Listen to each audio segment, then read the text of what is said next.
What if you were held captive and your captor asked you one question? Give me a reason not to kill you. What would you say? That's coming up next, right here on The Right Stuff.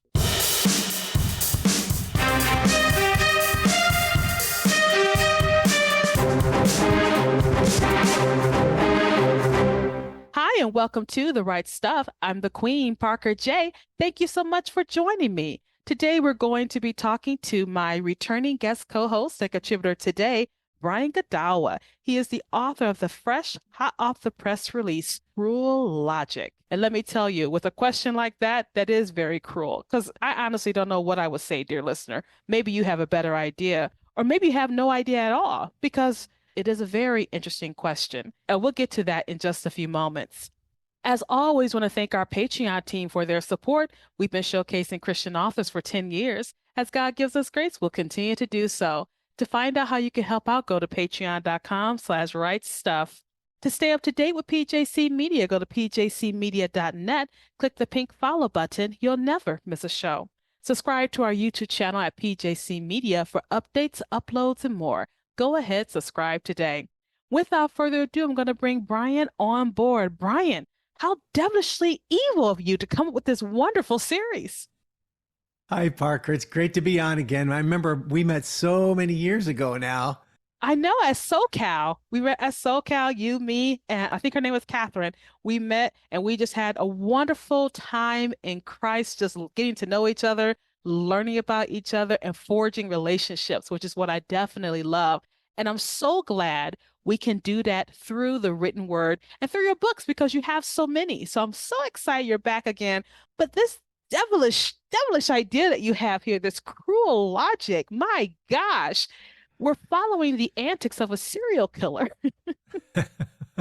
Yeah, I call it a theological thriller novel. And I did that because, first of all, the books that I've been writing the last 11 years, 12 years now, have been Bible novels. You know, they're basically retelling stories like King David and Abraham, but with the supernatural angle, angels and demons, watchers and Nephilim giants and all that stuff. But I took a different tack this year with the last release. I wanted to, because I had this idea that I've had for a long time, and I've been wanting to get it into a novel form, and now was the right time to do that. And I love thrillers. Silence of the Lambs is one of my favorite all times as a movie, but even the novel as well. To me, it's the example of the perfect thriller of what I like, the kind of stories I like, or at least, one of them. Serial killer ones, right? Anyway, so I call this a theological thriller novel. That's almost like a new genre because I wanted to tell people before they even go into the book, having some idea of what it's about. And it was really hard to do so because it's really a unique thing that hasn't really been done. If I just call it a thriller novel or a psychological thriller, it is that. Yeah. But there's more to it than that people might read and go, hey, you didn't tell me about all this philosophy and theology stuff, But if I call it something like a Christian thriller novel, it's not really, I don't really write Christian stories like that. I have a Christian worldview, right? So I just tried to find, and if I call it a philosophical thriller, that would be like too heady, Yeah. So I came up with theological thriller novel because it originated, we talked about this earlier, it originated many years ago. I've always been in love with apologetics, and I've learned a lot about my faith through apologetics and interacting with that world because I'm always curious. I've got a skeptical mind. I have a lot of doubts, and I like to address those doubts and find answers and stuff. But anyway, many, many years ago, I had heard this famous Christian apologist named Walter Martin. And he's dead now. He was back in the 70s, so he was hot back in the 70s. But he was like an older guy, and he was rascally. He really had a good sense of humor, but he would also get into almost fistfights with unbelievers, at least a friendly one, if I can call it that. And I remember him talking about on this old show I was listening to, where he said he was getting frustrated talking to this atheist who didn't understand his argument that you're an atheist and you have moral beliefs, but you don't have any foundation for your morality because your atheism provides no foundation. And the guy would say, no, I do. And he finally got so frustrated, he said, okay, look, it's 1940s Germany and I'm a Nazi with a gun pointed at you and you're a Jew. Give me one reason why I shouldn't kill you. And that sort of shook the guy up and got him to thinking about what he's trying to say. And I, of course, never forgot that. And then as years went on, I became a Hollywood screenwriter, and I was writing a lot of different ideas, and thriller. I love thrillers. And so I thought this would be a perfect opportunity to deal with that concept of what I call a narrative apologetic. It is a narrative story that embodies the moral argument for the existence of God. Now, if you do apologetics, it could be very preachy. If you do philosophy, it could get boring with people. If you do anything that's people think, oh, there's a message here, they can be very skeptical. But I thought, how could I make that apologetics interesting? How could I make arguments for the existence of God interesting? I love philosophy, and I think that it's a very interesting world, but so many people can't handle it.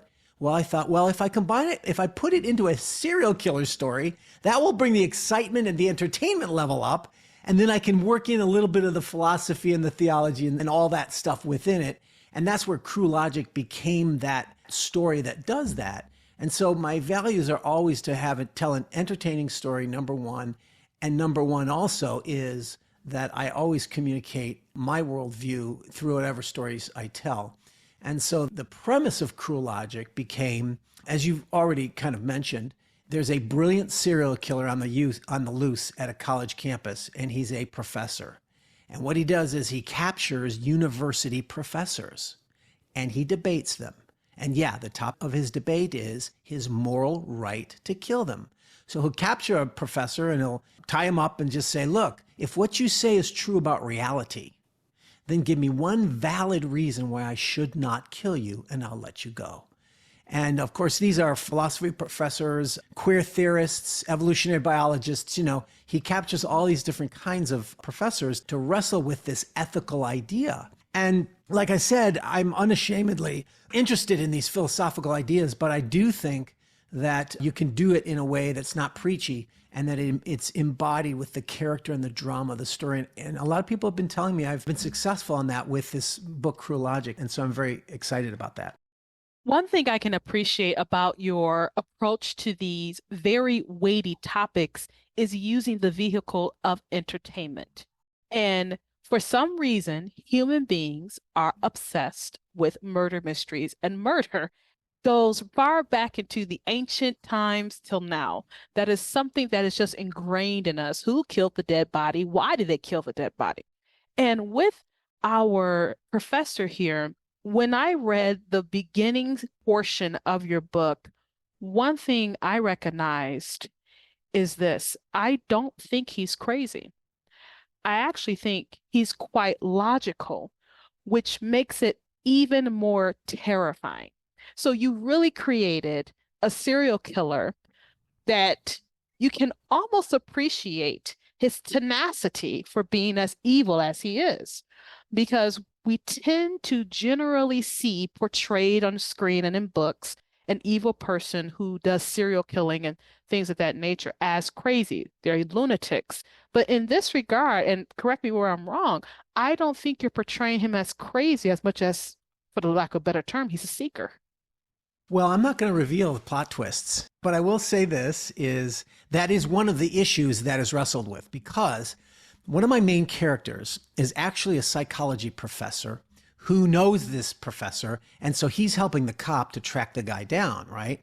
And the psychology professor is kind of like a Jordan Peterson, He's this brilliant psychologist and he knows all the philosophical angles as well. But he's also in this woke university context where he is trying to defend Western civilization classes, bringing those back in because he sees that, Western civilization is the foundation of civilization that we have, and that if we reject it, like modern colleges are seeking to destroy, get rid of Western civilization, they hate it as, quote, patriarchal, racist, fascist, bigoted, homophobic, all that stuff, right? And so he's trying to say, no, actually, if you look at Western civilization, without it, we would be chaos. And one of the founding, or shall I say, one of the foundations of that Western civilization is Judeo-Christianity, and particularly the ethics, And so this is something that he's wrestling with himself on campus at the same time that he's also trying to help track down this serial killer. And it's interesting too, because this guy is a guy who represents another kind of group of people out there these days who are defenders of Western civilization and even Judeo-Christianity as a positive force, yet they themselves are not Christians.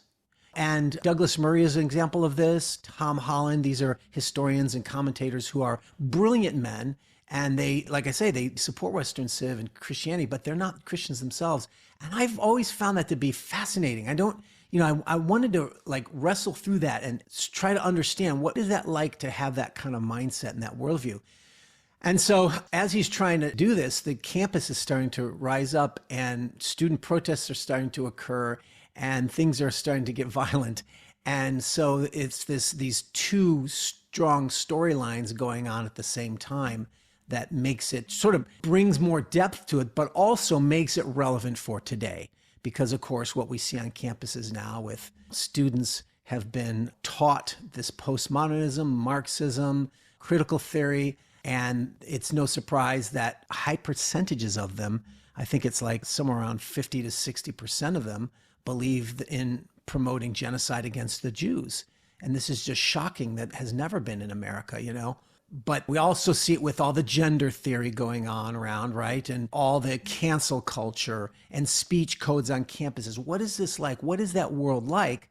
Well, I try to bring that reality, show that picture as it really is on these college campuses, woke campuses, and to really sort of show when the education of a culture then does this sort of attack against its own civilization, when it negates God, takes God out of the picture, tries to get rid of God, what results?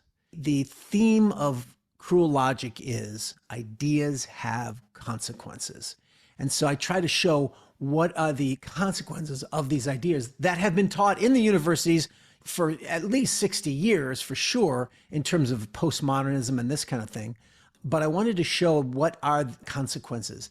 And in the same way, you can also sort of think of that in terms of the serial killer story as well, where if you really have these certain worldviews, whether it's an atheist or whatever, naturalist, materialist, all these worldviews, and then do you really have a foundation for ethics? And if you don't have one, then what does that result in?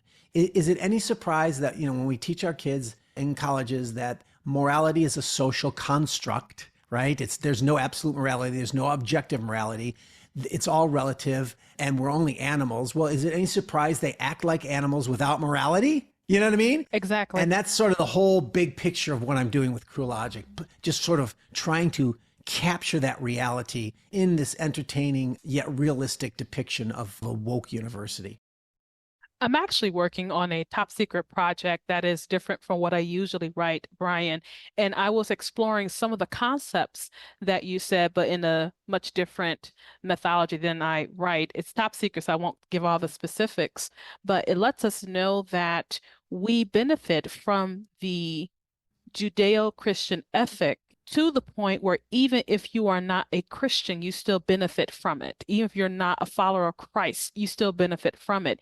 And this is something that is very important to discover. You were talking about the movement where people want to defend Western civilization and also defend the Judeo-Christian ethic. I call this, for the lack of a better term, Brian, so if you have a better one, please educate me. I call it social conservatism. So you want to be a conservative. That's usually where this falls into. I don't want to use political labels right now, but those are the best ones that kind of gets my point across. You want the social conservatism without the spiritual underpinnings of it. Yeah, I think that's a good way to put it. You cannot have the social quote unquote conservatism without those spiritual underpinnings. You can't have one without the other. And there are people who may agree with you, like you mentioned, some of these people who do agree with this ideology of Western civilization and its foundation, along with the Judeo-Christian ethic, but it calls you to more because it's not just material and it's not just the natural. There's a lot going on here. And your previous books that you talk about the spiritual realm and the warfare. You are a great fan of Heiser. Mike Heiser, the late Dr. Mike Heiser. I was very saddened to hear that he passed away. And all these come together from your writing experience, just from your life experience as well, to underpin why we as writers have the opportunity to use our pens to make change in the culture. And right now, there's this push to regulate creativity and regulate our writing. And I'm, for one, am not for that at all. So I'm really glad that you're using this story to bring about these very weighty and knotty positions. So I'm really excited about it. Yeah, one of the other sort of story elements is the free speech on campus. What is allowed to be said and not said, and who are those in power? This is a story that deals both with the student body and how they are affected by what they're taught, as well as the faculty and how they live and behave, as well as the administration.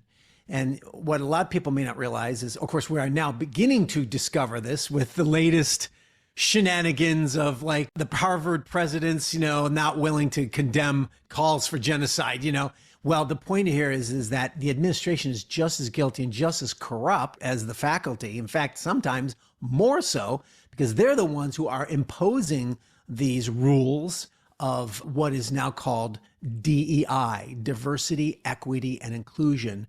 None of those of which is what the word actually says. Diversity is not really about diversity. Equity is not about equity, and inclusion is not about inclusion. It's really sort of a worldview that, for lack of getting into the weeds too much in it, I would say it's the thing that embodies the worldview that is dominating a lot of the universities. I think a lot of people were shocked too when this all came to light.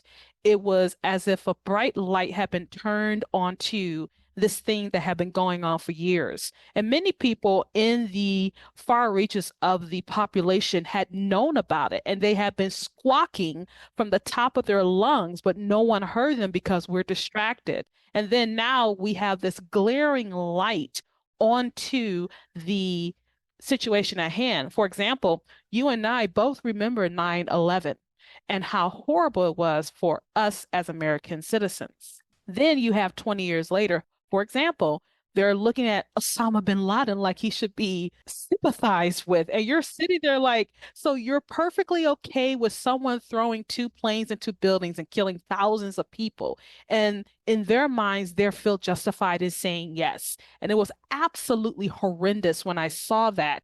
I said, how did Osama bin Laden become a TikTok trend? And it blew my mind. So these type of stories, Brian, you're actually writing into what I would call a void with a theological thriller, because I'm pretty sure you have a couple more in store for us. I do. This is not going to be a traditional series of the same characters in new situations. There will be different thrillers, different time periods and all this kind of stuff, but they will also be dealing with these kinds of issues. In fact, the next one is going to be so amazingly unique and somewhat shocking when people see it. But, you're going to have to wait. I'm not going to talk about it until I get closer to writing the novel. But right now, I'm actually, after releasing Cruel Logic, the next novel I'm working on is going to be my next Chronicles of the Watchers novel. And then I'll hopefully go to the next. So I'll be bouncing back and forth between the different series. It's exciting, Brian. And I'm a fan for sure.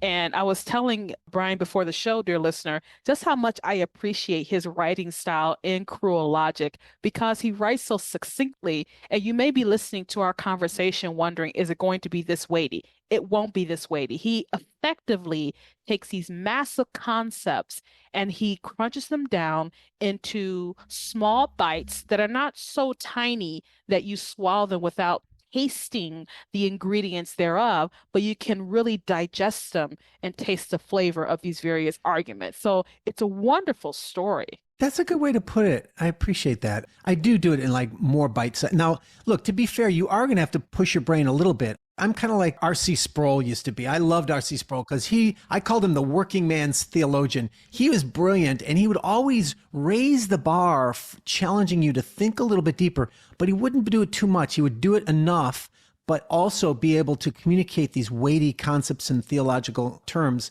in ways that you could understand. And like you said, little bite-sized chunks. And so that's definitely that's my goal with this as well. But I also want to point out one other thing for those who are Christian or so, just want you to be aware that this story deals a lot with evil. Now, I don't show grotesque murder scenes, okay, but I do have crime scenes of murders, and I don't exploit the gruesomeness.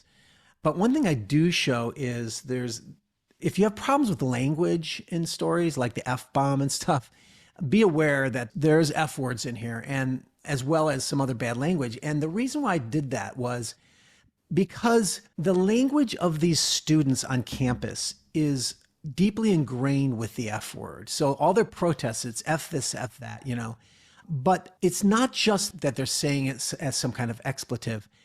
It really does capture the violent hatred that is in their hearts, that has been sown in there and bred in there.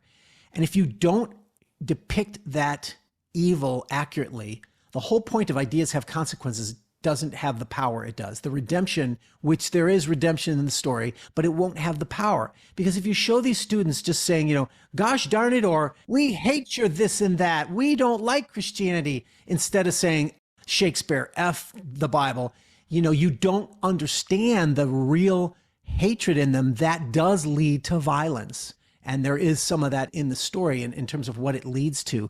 So, if you can't handle that language, then maybe the book might not be for you, but just be aware going in that it's there. But understand, I'm not here to do gross things or, write shocking. Believe it or not, I'm not even intent on being shocking. I just want to be realistic. And one of my personal philosophies of writing has always been that the power of the redemption that you are offering in your story is only as good, only as powerful as the accuracy with which you are depicting the evil you're being redeemed from. So if you don't depict the evil very clearly or strongly, then your redemption is going to be weak and uninviting, quite frankly, just not satisfying. And so that's what I do with my stories. I try to capture that evil, but I try to show a redemption that can counter that evil. And that's where I find it is, of course, in Christ. It's funny you mentioned that, and I love the way you said the redemption has to show the accuracy of the evil that's being depicted. And instantly, I was reminded of the Netflix special of Dahmer.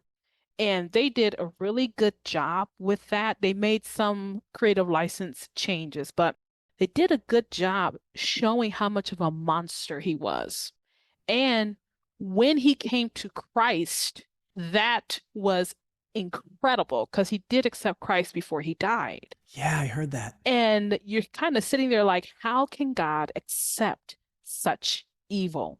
How can he redeem such evil? But this is, I think, one of the major elements about what the Christian message is about, that God came to save the world, that Jesus came to save the world from our sins. And this is something I always say, Brian, we all have the capacity to be Dahmers. Yeah. We're just probably a few steps away from being Dahmers, or in your case, Professor Cullen, we're just in a few steps of being there. I do have a quick question, and this is totally off the rails here. Did Cullen come from Twilight? No. Okay, because I saw Professor Cullen, I said, oh my gosh, is he playing off of Edward Cullen from Twilight? No, but I will reveal an Easter egg on your program that I've not revealed in too many other places at all. And because you're bringing this up, these both things together, total depravity, our sinful nature, how we can all be serial killers, I actually deeply do believe that. And that's I'm dealing with human nature, and is it evil, and what is good and evil, and all these issues. And are humans basically evil or basically good? That kind of a thing. And as a Christian, I believe in the biblical view of total depravity, and we're not as evil as we could be, but we are tainted in every aspect of who we are by evil. And that is in essence to our nature until we're redeemed. But that human nature, which also is counter to the narrative of most secular viewpoints, which is man is basically good, and it's the systems or the institutions or society that makes him bad, right? He's not intrinsically bad, right? But no, I believe man's intrinsically bad. So I deal with that notion of total depravity throughout the story. So what I did was, all the fictional characters in the story are actually based on names of real serial killers in history. Oh, delicious. Except for one character, and that's the cop. And his name is Cornelius Van Til, and his name is based on a famous Christian apologist whose work changed my life dramatically, having to do with this notion, this understanding of man's depravity and good and evil and that kind of a thing. And, the point of that was, it's just a creative element. That's all it is. But if you look into it, you can enjoy it. But my point just being what you said, which is, in a sense, we all have the same evil in us that's in a serial killer as well. And if we were to feed the bad dog, right, we could become that as well, because that's how our nature is. I think that's part of my worldview. But there's another component to that, and that is that all the buildings on campus, they all have names that are based on the names of potential nominees for Jack the Ripper. Oh, So, because, if you know anything about the Jack the Ripper mythology, yes. right, we don't know who he was. And there's, dozens of different theories about who he was. Well, all the names of all the buildings are based on that. And again, this is just something I did that was creative that people can enjoy if they know about it, but it doesn't really matter. It's not going to make any theological point other than just this Easter egg thing that I'm doing. Brian, you're a writer. Do you have to have an explanation, really? So, you know. Yeah, that's true. Good point. And I like the fact that it all comes down to the cruel logic, and that is available, dear listener, on Amazon.com or wherever books are sold. Make sure you go ahead and get your copy today. It just came out in September. Let me tell you, it is getting wild reviews. People are talking about cruel logic. So my question to you, dear listener, is this. Give me a reason why you wouldn't read this book. Brian, thank you so much for being with me today. I really enjoyed having you. If people want to get in contact with you, where can they find you online? Thanks for having me, Parker. Well, my website is godawa.com, Godawa.com. And I try to make it a very interesting website where you can learn all about the books, but also other interesting things related to the things I write about. But, to be honest, if you go straight to Amazon, all the book descriptions, you can find my Amazon author page and see all the books and just look at the ones you're interested in. It'll tell you all you need to know about the ones you want to choose. Oh, also, almost all my novels are in ebook, paperback, hardcover, and audiobook. So they're all the options for you. Brian, in the few moments we have left, this show is always about encouraging authors whom God has given the gift to write to pick up the pen and do so. So go ahead, encourage them out there today. Writers? Just write. Well, no, I would say that we live in an era that is full of opportunity for writers, and of course this has been around for at least 15 years, where Amazon opened up the ability of people to self-publish their books and novels and such, where traditional publishers can't take you. And that was a life-changing thing for me. I'm a self-published author. And I just think if you are a writer, take encouragement and seek that. Now you have the opportunity to get your stories out there in a way you never had before if you didn't get a publisher to take you on. And it's great too, because publishers aren't always right. In fact, they're often wrong. There are thousands of self-published authors who are, at least hundreds I know, that are making better sales than many of the published authors are. My point being that there is great opportunity now to be a writer, and you don't have to worry about being obscure and never getting your stories out there, because you can do it through self-publishing. So look into that and pursue it, because like I said, it changed my life and it's given me a very successful career in it that I did not even anticipate. So I thank God for that. Usually, all you have to do is take a step out on faith and believe in what you're doing. And over time, you'll get better at this thing called writing, just like Brian did. So, what are you waiting for, dear listener? Go ahead, pick up the pen, and write stuff. Thank you so much for joining me for this edition of The Right Stuff. I'm the Queen, Parker J, and you have a wonderful, absolutely glorious, blessed day.